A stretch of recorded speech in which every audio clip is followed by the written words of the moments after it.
Buenas tardes, agradeciendo la cordial invitación para venir a platicar sobre un tema que a la vez se piensa que se sabe mucho, pero en realidad se ha hecho tanta investigación sobre muchas alternativas para el manejo de la incontinencia anal.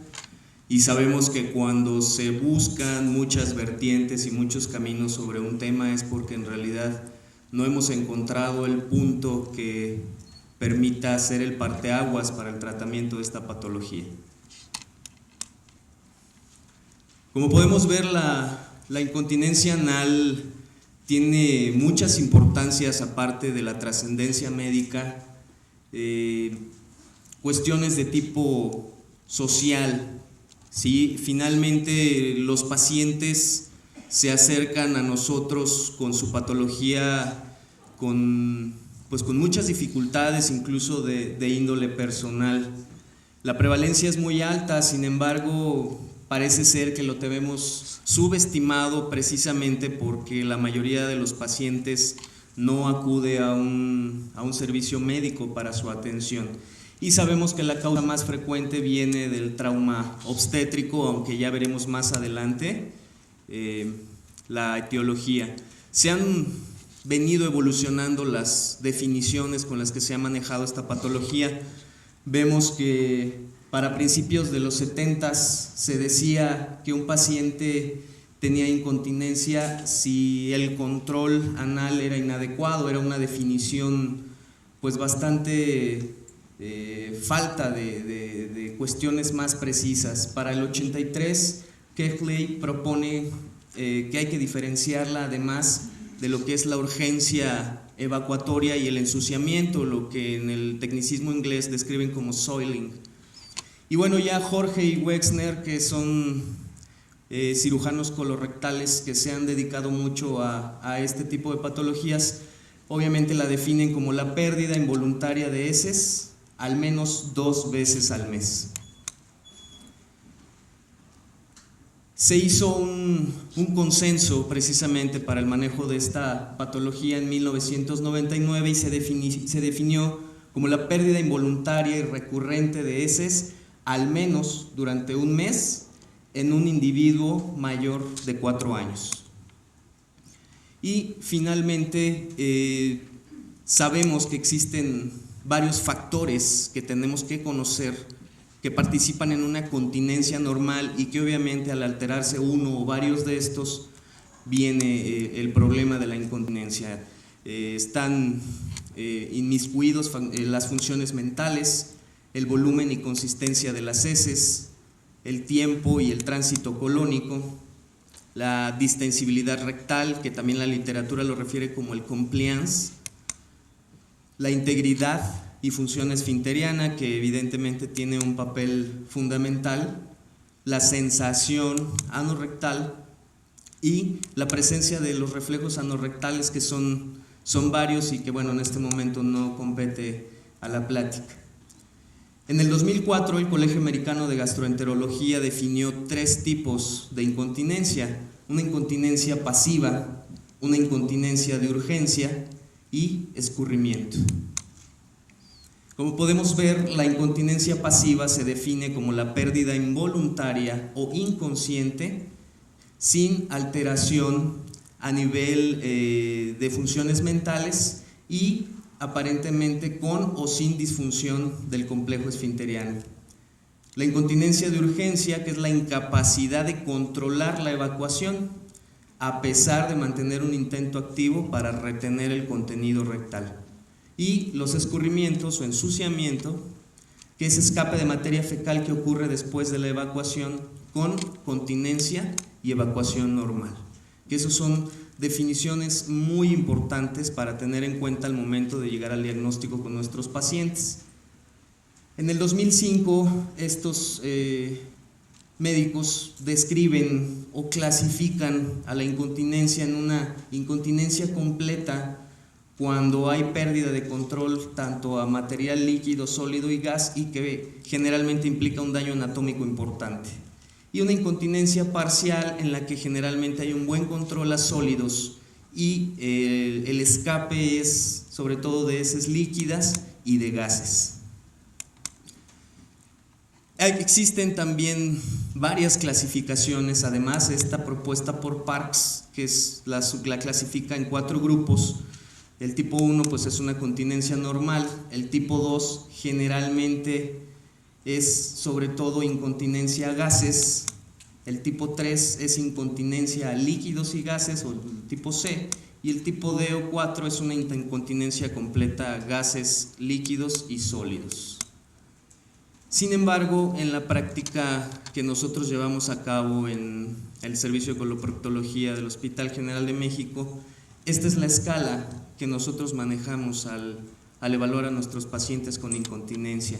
Jorge y Wexner toman en cuenta, además de la consistencia física del material que se escapa, toman en cuenta 2 puntos muy importantes. Si el paciente requiere del uso de protectores, llámense toallas sanitarias, pañales o cualquier cosa que el paciente pueda idear para usarlo, y sobre todo si existe impacto en su vida. Incluso más adelante vamos a ver que hay una escala propuesta por la Asociación Americana de Cirujanos de Colon y Recto. Es un cuestionario bastante amplio en el que toman en cuenta todo el impacto que genera la incontinencia anal en los pacientes. El puntaje máximo de la escala de Jorge Wexner es de 20 puntos, que significa una incontinencia completa.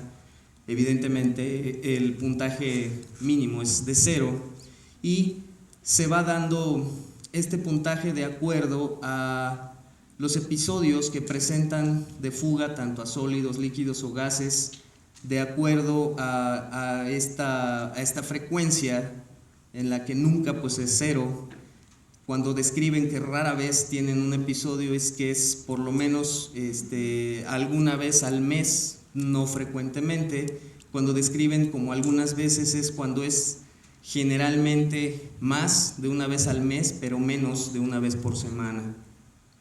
Cuando describen que usualmente es más de una vez a la semana, pero sin que llegue a ser diario, y siempre con el puntaje máximo es que el paciente a diario sufre este problema. Entonces, la Asociación Americana de Cirujanos de Colon y Recto describió y realizó esta escala de calidad de vida para la incontinencia anal. Es una escala bastante compleja en la que miden 4 puntos. Yo creo que no nos vamos a detener tanto en esto porque nos llevaría más tiempo, pero es evidente, en este primer apartado mide el impacto que tiene la incontinencia en la calidad de vida del paciente, sobre todo que deja de salir, que deja de viajar, deja de hacer las actividades recreativas que usualmente solía tener el paciente. En un segundo grupo evalúa el impacto sobre la conducta del paciente, y aquí viene ya cuestiones mentales de que el paciente vive siempre preocupado por estar cerca de un baño, le atemoriza salir a algún lugar en el que no sabe si el baño va a estar cerca, si el baño va a estar accesible. En un tercer grupo de preguntas de este mismo cuestionario ya mide incluso el impacto sobre el talante, sobre el estado afectivo y sobre el estado emocional del paciente. Empieza ya el paciente a sentirse raro, diferente, a pesar de que es una enfermedad en la que generalmente tenemos mucho control, pero para el paciente es de gran impacto, y eso generalmente ya empieza a condicionar que el paciente viva siempre avergonzado, con el miedo de que sea rechazado por el olor de la materia fecal que se le escapa. La incontinencia anal se describe en la literatura con una prevalencia de un 0.5 hasta un 11% de la población general. Evidentemente es más frecuente en mujeres, por lo que ya mencioné previamente con respecto a la etiología por trauma obstétrico, aunque en los hombres también hay un porcentaje importante. Y generalmente lo más frecuente dentro del estado físico de la materia fecal que se fuga es sobre todo a líquidos, a sólidos en un 36% y a gases en un 10% de estos pacientes que presentan la incontinencia. Está descrito que la incidencia por sexo y por edad Como podemos ver, después de los 65 años, tanto en hombres se duplica y en mujeres la incidencia aumenta notablemente. Se ha descrito que los pacientes geriátricos y hospitalizados tienen una incidencia entre un 26 y un 31% de incontinencia. Las causas, evidentemente vimos los factores que participan en la continencia normal y al alterarse alguno de estos o varios de estos, viene el problema de la incontinencia. Si existe un daño estructural, como puede ser daño de tanto el esfínter externo como el interno, ¿sí?, como puede ser también las alteraciones a nivel del piso pélvico, de los músculos elevadores, de esa parte anatómica, o incluso alteraciones propias del recto, alteraciones neurológicas como puede ser daño a los nervios pudendos, que puede ser consecuencia de neuropatía diabética, que puede ser consecuencia de elongación en aquellas mujeres multíparas, que puede ser consecuencia de algunas otras enfermedades primarias, tanto del sistema nervioso central como periférico o a nivel medular, que esté afectado a nivel funcional, pacientes que generalmente el problema de base es una constipación y lo que presentan como incontinencia más bien es fuga del material que no ha podido evacuarse, o pacientes que tienen diarreas funcionales o diarreas secundarias, diarreas primarias, que llega a ser difícil el control, o como consecuencia también de algunos efectos adversos de algunos fármacos. Y sobre todo, que se ha visto que sobre todo los pacientes seniles con algún trastorno a nivel de sus funciones mentales, pacientes con inmovilidad prolongada, pacientes con descontrol metabólico, son pacientes que también presentan este tipo de problemas. Siguiendo con la etiología, podemos ver que dentro del trauma obstétrico, que es la causa principal en mujeres, es importante saber que pues obviamente tienen un parto vaginal, si el producto es macrosómico, si se instrumentó con forceps o si se requirió de episiotomía, son factores predisponentes muy importantes. Pacientes seniles que sufren de encopresis o impactación, que generalmente son pacientes mayores, o aquellos pacientes que tienen algún factor también de tipo psicosomático o psicoemocional, pacientes que tienen problemas congénitos, sobre todo malformaciones en el sistema nervioso como es espina bífida, meningocele, mielomeningocele o enfermedad de Hirschsprung. Aquí tenemos un grupo que más adelante hablaremos acerca de la incontinencia idiopática, ya que hay varios estudios actuales que están quitando muchos pacientes etiquetados inicialmente como incontinencia idiopática, que se han encontrado ya causas tangibles y bien demostrables acerca del problema. Generalmente son pacientes que tienen pujo crónico, pacientes con prosidencia o prolapso rectal, que tienen alteraciones en el piso pélvico y perineal, las grandes pacientes multíparas, alteraciones neurológicas que ya habíamos mencionado, incluso el uso de algunos medicamentos como puede ser el uso crónico de laxantes, que el uso de aceite mineral, que generalmente provocan también ciertas alteraciones neurológicas. Y sobre todo que pacientes que nosotros vemos por cuestiones quirúrgicas, proctológicas, fistulotomías, esfínterotomías, hemorroidectomías, pacientes con prolapso, con enfermedad inflamatoria intestinal, tienen propensión a desarrollar este problema. Lo que veíamos por el daño obstétrico, la relación de mujer-hombre en cuanto a incontinencia es 8:1, es un dato muy importante. Y Sultan hizo un estudio bastante interesante en el que encontró que hasta el 35% de las mujeres que se someten a un parto vaginal van a tener un daño a nivel esfinteriano, aunque muchas de ellas durante mucho tiempo no llegan a tener ninguna sintomatología. Esto sobre todo se ha visto que obviamente si son pacientes que presentan desgarros, si son pacientes instrumentadas con forceps, con episiotomía o que tienen un trabajo de parto prolongado, están obviamente más susceptibles a presentar este problema. Se ha visto además algunas otras enfermedades primarias que ya las habíamos mencionado, como puede ser una diarrea crónica, enfermedad intestinal inflamatoria, problemas amibianos que obviamente en nuestra población mexicana están a la orden del día, y obviamente algunas otras patologías también primarias como puede ser una etiología neoplásica. Lo que mencionábamos sobre causas idiopáticas, se había etiquetado inicialmente que hasta un 33-35% de los casos de incontinencia se iban a catalogar dentro de este grupo. Sin embargo, han habido algunos estudios en el que esas causas idiopáticas se han ya reclasificado hacia lo que es la etiología por daño neurológico, sobre todo a nivel de los nervios pudendos. Lo que veíamos de cuestiones congénitas y bueno, ¿cómo vamos a diagnosticar el problema? ¿Cómo podemos diferenciar? Siempre se nos ha dicho que un buen interrogatorio nos da generalmente el diagnóstico y bueno, es importante medir el inicio y la frecuencia de los episodios de la incontinencia.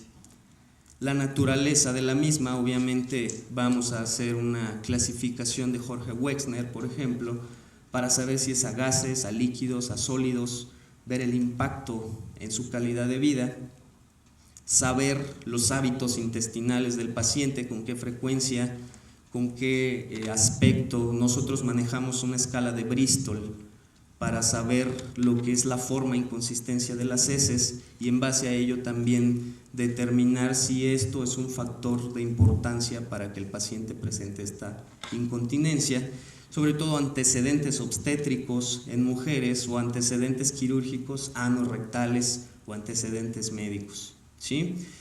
Importante también, pues obviamente una buena exploración. Necesitamos siempre definir la presencia de deformidades que existan en la anatomía externa, cicatrices, dermoabrasiones. El ano patuloso es un ano que pierde esa naturaleza de mantenerse cerrado, es un ano que con la mínima apertura de los glúteos para la revisión es un ano que se abre con facilidad y permite ver hacia el interior.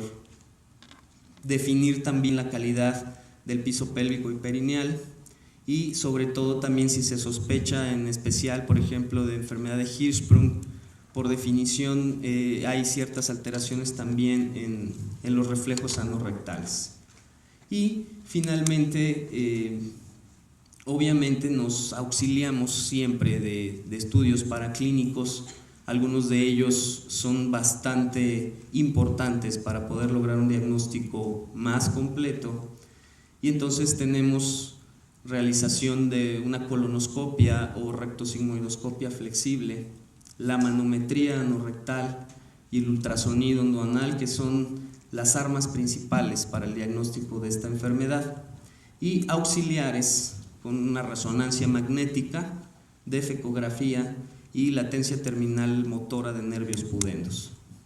Vamos a ver más o menos cada uno de ellos. El ultrasonido endoanal es el gold estándar actual para la incontinencia, por la sencilla razón de que nos permite definir alteraciones anatómicas y en base a ello decidir también el tratamiento de los pacientes. Si no es posible evidenciar un daño anatómico, evidentemente que el paciente entonces no se vuelve candidato para un manejo quirúrgico de este problema. Se describen incluso sensibilidades hasta del 100% y vemos las comparaciones con los otros estudios, que sí es bastante importante. Estas dos imágenes son de un ultrasonido endoanal normal. La imagen que vemos acá nos indica que es a nivel del tercio superior del conducto, ya que podemos visualizar los músculos puborectales.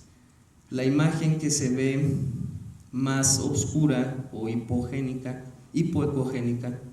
corresponde a lo que es el esfínter interno y la imagen hiperecogénica corresponde al esfínter anal externo. Aquí vemos esta imagen a nivel del tercio medio en la que ya desaparecen los puborectales y podemos evidenciar perfectamente ambos esfínteres. Teniendo en cuenta entonces esta asociación de imágenes, bueno, aquí por la cuestión documental académica está marcado en la imagen el sitio en el que se encuentra una pérdida de la continuidad del esfínter externo, que sobre todo aquí se hace más evidente. También nos auxiliamos de la manometría anorrectal, que nos ayuda a medir longitud del esfínter, nos ayuda a medir sobre todo la presión de reposo, que ese es un punto muy importante. Los valores normales son de 50 a 120 milímetros de mercurio y evidentemente que presiones inferiores a 50 son sugestivas obviamente de un daño. Y sobre todo también que nos permite evaluar el reflejo rectonal inhibitorio, que es sobre todo lo que les mencionaba, en los pacientes con enfermedad de Hirschsprung está ausente ese reflejo. Sin embargo, con la manometría se ha encontrado que hasta el 10% de esos resultados reportados como normales tienen incontinencia clínica franca, y el mejor resultado es cuando se asocia con la interpretación y hallazgos que se tengan del ultrasonido. Nos auxiliamos también de la defecografía, sobre todo pensando en etiología de tipo rectal, sobre todo de prolapsos, rectoceles, prosidencias mucosas, que de alguna manera eso también nos explique la incontinencia del paciente. La electromiografía hace algunos años era lo más utilizado, sin embargo el ultrasonido la vino a reemplazar. La utilidad es que sobre todo nos ayuda a medir la densidad de fibras musculares. En los pacientes con incontinencia, las fibras musculares se van a reportar con un índice incrementado a consecuencia de una reinervación por un daño previo. Y la latencia terminal motora de nervios pudendos. Generalmente esta latencia se va a mostrar prolongada en aquellos que tienen daño nervioso. Este autor, Roy, encontró daño hasta en el 70% de los pacientes que estudió, y de ese 70% el 59% tenían un daño esfinteriano evidente. Es un factor pronóstico muy importante, sobre todo porque si finalmente existe daño neurológico y daño anatómico esfinteriano, evidentemente que la cirugía va a corregir el daño anatómico esfinteriano, pero la función neurológica de los nervios pudendos obviamente no se va a ver corregida ni afectada por esta conducta, y evidentemente que los resultados finales pueden no ser tan positivos como se esperara, y eso es muy importante para comentárselo al paciente que se va a someter a una cirugía. Entonces vemos que la latencia normal es más o menos de 2 más menos 0.2 milisegundos, y en los pacientes con incontinencia la media de resultados que se obtiene es de 3.0 más menos 0.9 milisegundos.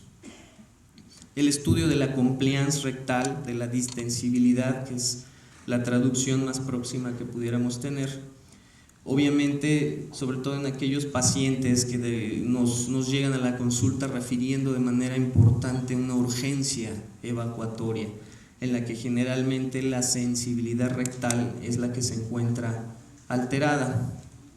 La resonancia magnética nuclear en la actualidad pues es un estudio que ofrece muchísimos mejores detalles imagenológicos comparado con el ultrasonido.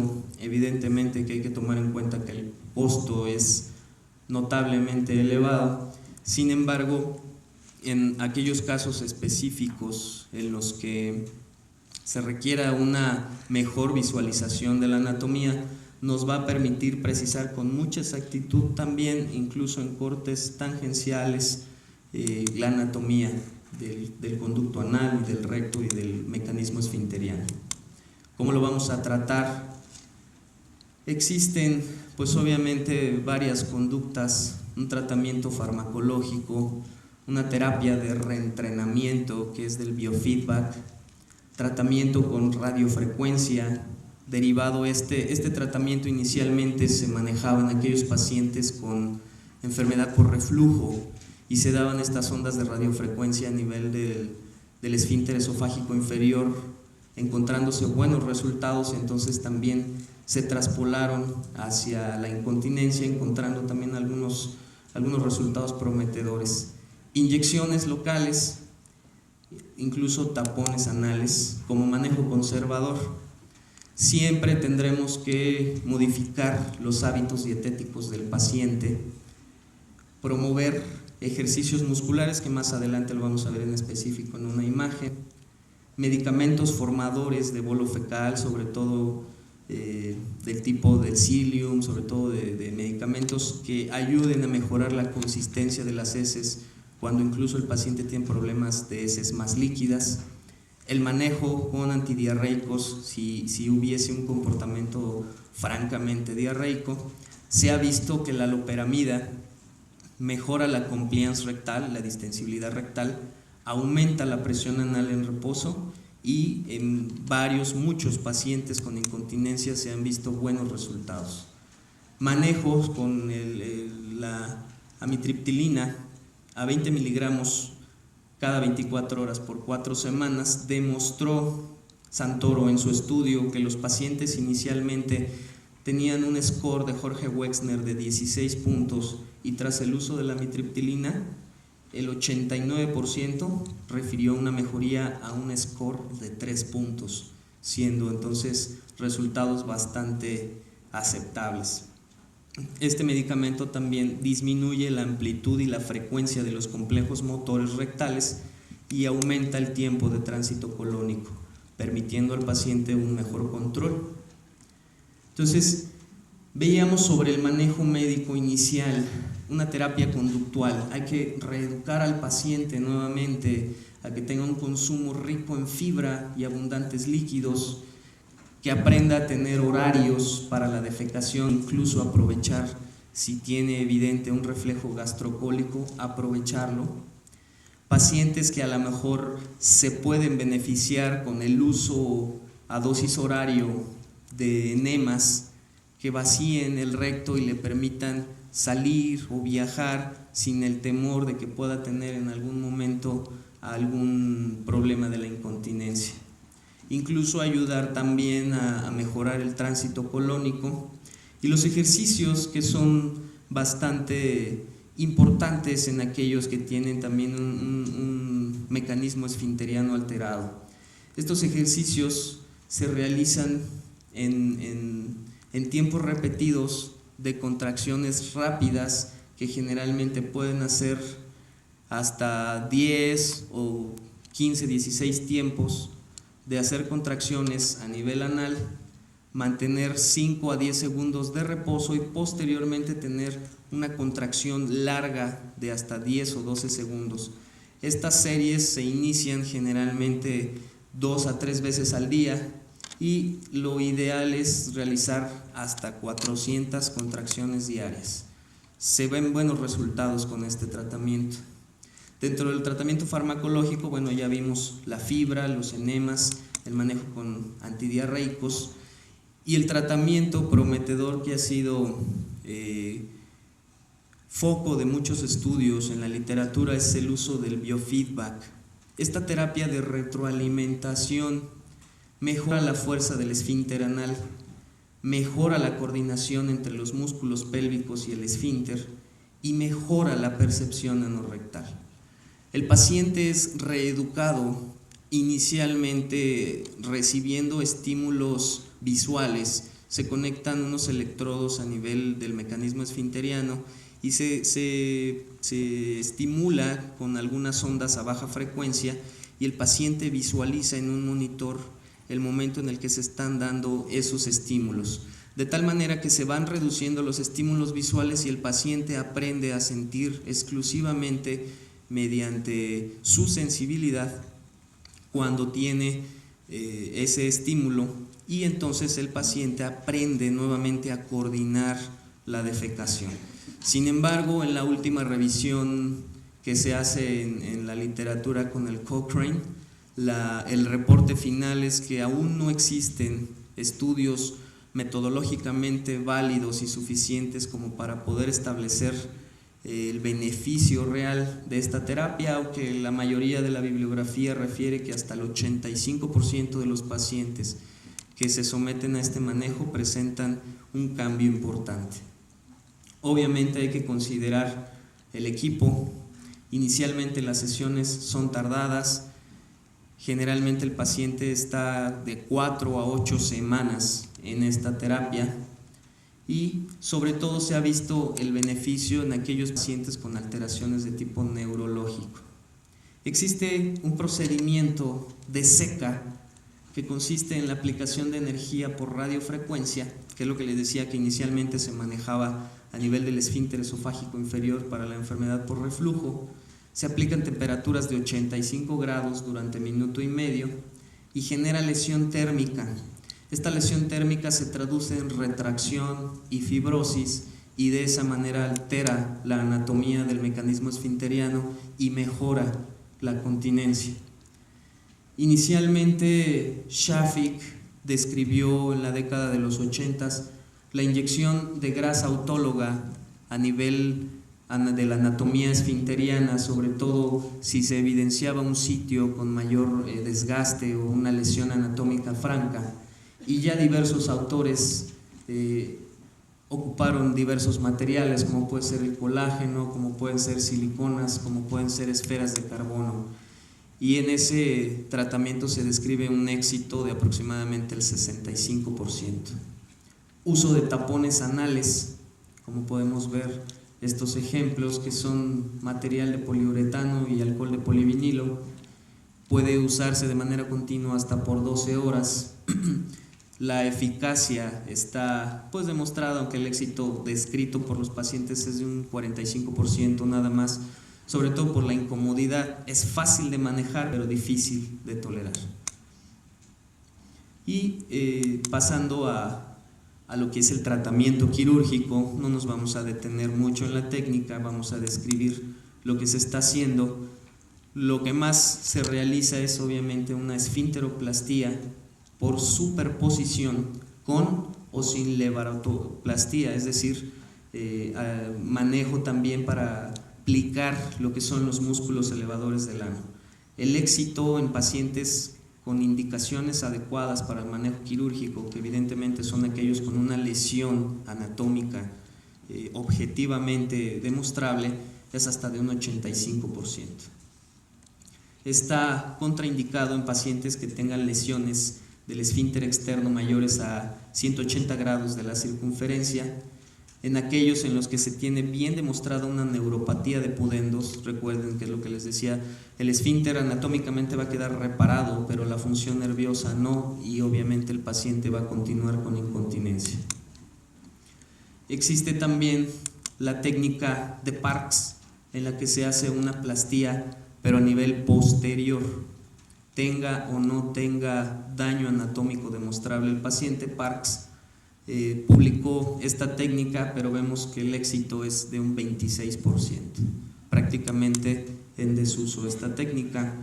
De manera anecdótica también se ha descrito un procedimiento de Tirch que inicialmente se realizaba para aquellos pacientes con prolapso rectal. Consiste en la introducción de diversos materiales para rodear lo que es el ano, y generando este sostén con este tipo de materiales, lo que se hace es reducir lo que es la apertura del conducto anal. También les digo descritamente anecdótico, aunque hay algunas publicaciones que reportan porcentajes interesantes. Y existen otras técnicas que quirúrgicamente son muy atractivas, como puede ser la transposición de músculo gracilis, y se hace mediante rodear lo que es el conducto anal con este colgajo de músculo para, sobre todo, aquellas anomalías congénitas, aquellos defectos anatómicos importantes por trauma, por destrucción, en aquellos en los que existe también enfermedad neurológica o miopatía, sobre todo neuropatía de pudendos grave, y en los que ya otros intentos quirúrgicos o terapéuticos fallaron. Contraindicado en pacientes con diarrea o estreñimiento, en aquellos que hayan recibido radiaciones previas, si tienen una enfermedad neoplásica avanzada, en enfermedad de Crohn, o aquellos con capacidad mental disminuida, ya que el detalle acá es que obviamente el músculo no pierde su inervación, en la cual tiene funciones extensoras a nivel del miembro pélvico, e incluso se ha descrito por pacientes sometidos a este procedimiento que en ocasiones necesitan realizar movimientos corporales para facilitar que el músculo pueda contraerse y relajarse y de esa manera suplir lo que es la función muscular esfinteriana. Existen esfínteres artificiales que vemos la implantación, inicialmente copiándose la idea a aquellos esfínteres urinarios. Sin embargo, el éxito no es muy prometedor y se describen complicaciones infecciosas o por mal funcionamiento del equipo hasta en un 40%. Y también existe lo que es transposición del músculo glúteo mayor. Es un músculo que vemos con un buen cuerpo, un buen grosor, un buen funcionamiento muscular. Se toma un segmento, el cual se divide en dos, y estos dos segmentos también se colocan a manera de circundar el conducto anal. Está indicado casi con los mismos aspectos que lo que es la utilización del músculo grácil, y se describe un éxito de un 34 a un 45%. Existe también ahora un tratamiento en el que se ha descrito buenos resultados, que es la neuroestimulación sacra, en aquellos pacientes que tienen incontinencia grave con una integridad anatómica. En aquellos pacientes psicológicamente estables se hace una prueba a través del tercer foramen sacro, se introduce un electrodo y se empiezan con ondas de estimulación de frecuencia baja. Si el paciente describe que por lo menos el 50% de los episodios de incontinencia se corrigen, entonces está listo para colocar el dispositivo permanente, el cual se puede implantar tanto en pared abdominal o hacia lo que es los miembros pélvicos. Y finalmente, pacientes que terminan en un estoma, en una derivación, sobre todo después de intentos fallidos, sobre todo en aquellos pacientes con una destrucción tisular importante que lo deja con nulas posibilidades, aquellos que tienen radiaciones previas o que ya han sido tratados con algunas plastías y que los resultados no han sido adecuados. Estos pacientes hemos de mencionar que está descrito en los diversos reportes de la gente que ha estudiado la incontinencia, que prefieren tener un estoma porque ellos pueden controlar lo que es el vaciamiento, a seguir sufriendo los episodios de incontinencia. En cuestiones ya de calidad de vida y de cuestionarios y de varios otros aspectos, pues sí sería incluso andar. En conclusión, la incontinencia anal es un trastorno incapacitante y devastador para quien lo padece. El enfoque médico, con un buen interrogatorio y un buen examen físico, en la mayoría de los casos nos lleva a un diagnóstico. La incontinencia leve, con frecuencia, mejora con manejo conservador. Esto es muy importante.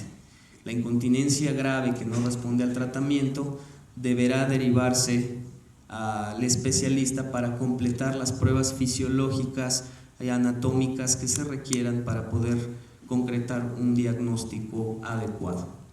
La mayoría de los enfermos, aquellos que están fuera de tratamiento quirúrgico, en la actualidad se vuelven candidatos a una terapia de biofeedback, en la que los resultados, bueno, ya los comentamos, son bastante prometedores, y en aquellos en los que las estrategias múltiples que se han buscado, que se han incluso realizado tratamiento de rescate con técnicas novedosas, generalmente aún la literatura no describe con exactitud esos resultados a largo plazo. Sin embargo, se encuentra en mucha investigación, y sobre todo la conclusión más importante es tener en cuenta que estos pacientes tienen un impacto importantísimo en su calidad de vida, ante lo cual estamos obligados a ofrecer el mejor manejo, porque finalmente el aspecto de la enfermedad no les impacta tanto como dejar de salir, dejar de tener vida sexual activa, dejar de viajar y dejar de hacer todas sus actividades recreativas por el pavor que genera en el paciente, vivir con el miedo a estar siempre oliendo mal por la materia fecal, el miedo de sufrir un accidente importante en alguna reunión social. Son pacientes que sí conllevan un reto médico importante en cuanto a afrontar su diagnóstico y su manejo, pero finalmente existe ya muy bien establecido lo que es el protocolo diagnóstico y sobre todo las armas terapéuticas que permiten a la mayoría de los pacientes tener una opción de intento para poder corregir su enfermedad.